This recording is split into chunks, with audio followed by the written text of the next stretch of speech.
Hey there guys, it is Kim George here with another hopefully quick video with a list of tips that I'm going to bring to you guys on things that you can do to increase your KDP book sales.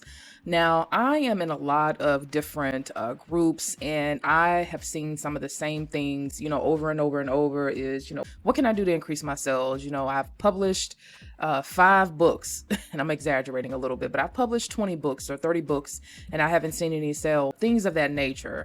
And so I felt like since I've been in the KDP game for a little bit now that I could just come to you guys and try to present some ways that you can actually go about increasing your KDP sales. And let's get into this list of 10 things that you can do to increase your KDP sales. Okay, so coming in at number 1, guys, is going to be targeting less competitive niches. So I probably, along with everyone else, when you're starting out, and I know you guys have probably seen videos where they say, oh, you can make $5,000 a month with this special unicorn riding on the moon niche or whatever the case is. I'm being facetious, but you guys know what I'm talking about. Now, in theory, there's nothing really wrong with those videos because sometimes there are good opportunities in the niches that they are presenting. However, you have to think about it, right?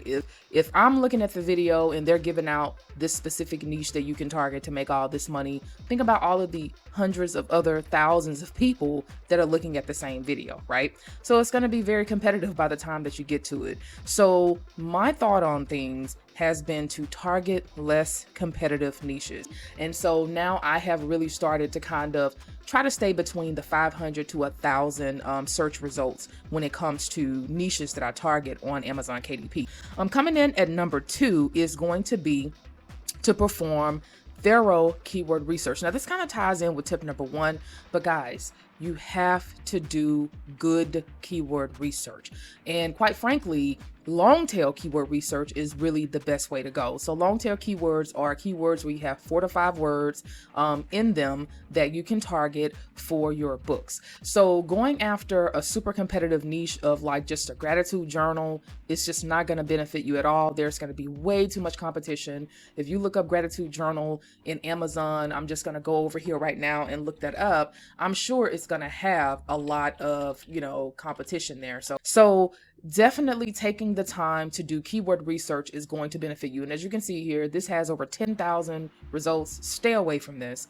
This is just not, unless you're willing to put money into advertising, you're not going to be able to beat out all of these different gratitude journals that are on the first page that have 5-star reviews. It's going to be very difficult for you to do that. So what you want to do instead is, again, you want to niche down. So what other types of gratitude journals can you create? So I'm going to be using, or I have been using, the Amazon DS View. I think it's the DSZ Quick View. I may be butchering it, but with this specific tool, it helps you to kind of narrow down even more to find untapped niches or niches that are not as competitive. So gratitude journal and coloring book for adults, that is a great niche. I haven't done that. A gratitude journal and devotional. So you're basically combining 2 things, gratitude journal for women, with, teenage girls. I don't know, but you definitely want to make sure that you're performing thorough research so that you can find those hidden niches that people have not, that it's not as saturated and it's not as much competition to deal with. Okay,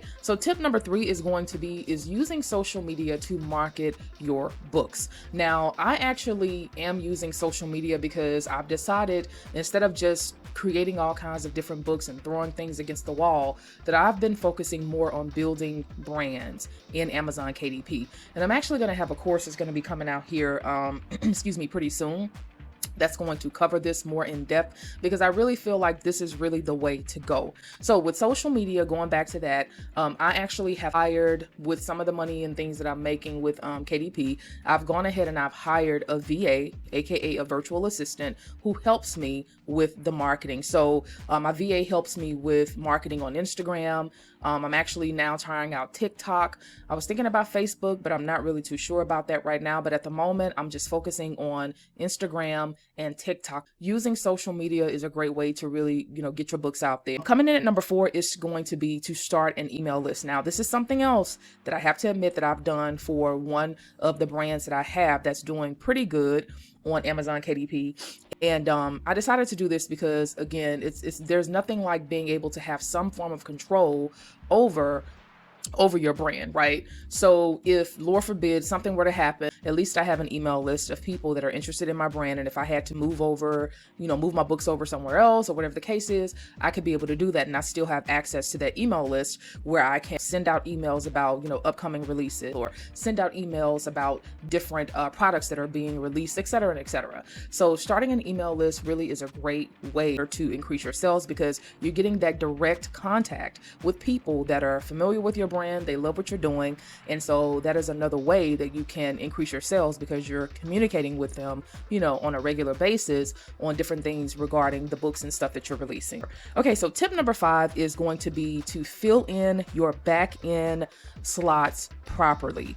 Now, this kind of goes in with the research part of things, but this is something that I kind of had to learn. This can really take things far as helping your books kind of rank a little bit better. I can tell you that it definitely has helped me once I kind of got an understanding of how to better fill out the back end slots for my keywords in Amazon KDP. And one of the things that I learned is that when you're filling out your back end slots, you don't have to keep repeating words over and over and over again.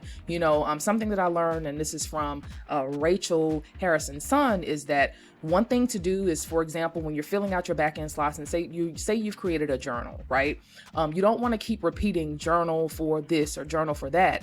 Maybe you can go in and find other words that are related to the term journal. So diary, notebook, et cetera, to kind of let Amazon know that, hey, this is what this specific product can also be considered for. And these are some of the keywords that people may be looking for, where your product can wind up in the search results for that specific keyword. All right, so coming in at number 6 is to start a blog or a website, because with your blog or website, again, you have sole control over this, and you can actually use your blog or your website to kind of blog about the different books that you're publishing, put on display the books that you have and things like that. Okay, so another tip with your own blog and website, you can actually take the interiors that you're creating for Amazon KDP and sell them separately. So that's another extra tip for you guys. Okay, so number 7 is to create awesome stuff. Now, this just means from a design perspective, making sure that your covers are designed well,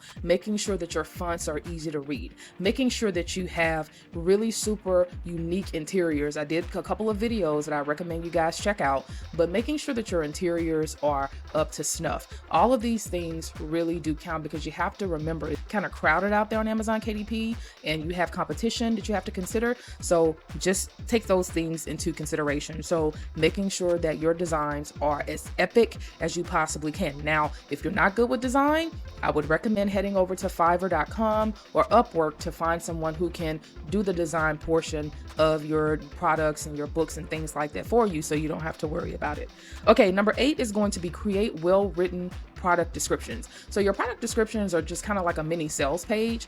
And if it's something that falls flat and you're not really kind of putting a little bit of thought into it, it's really not going to encourage people to really want to buy. A well-written product description that talks about, of course, the features of the book that you've published, but also more so the benefits. Like, what is this going to help someone accomplish? Who is this going to help? How is it going to help them? So on and so forth. Okay, number 9. And this is something that I've done the Christmas holidays, and it worked pretty well. And that is to partner with other bloggers or influencers that are serving the niche that you want to reach. So this is something that I did do this over the holidays. Now, I did have to pay a little bit to be featured, but that's okay, because I did see some sales as a result of doing this. So if you have a little bit of a budget and there's a popular blog or an influencer or someone that you can get in contact with, that you can partner with to, market your book to their email list, and things like that, that is an excellent way to get your book in front of more people. Okay, and then coming in at number 10 is going to be to run ads. I definitely run ads on my books. I have been doing this for a little while. I would highly recommend, before running ads though, number 1, make sure that your books are already selling. And number two is to take some kind of course or something, to learn how to run ads, because if you don't know what you're doing, you can lose a lot of money very quickly. So those are the 10 tips that I got that I can give you guys as far as increasing your KDP sales. I hope that this was helpful. I hope these tips kind of give you some ideas on things that you can do to, hopefully bring more sales in for your books. And I thank you guys for listening in, and I hope that you guys stay safe out there. And yeah, I'll be coming with some more videos here pretty soon. And so again, thanks so much for tuning in, guys. Hope you have a good one, and cheers.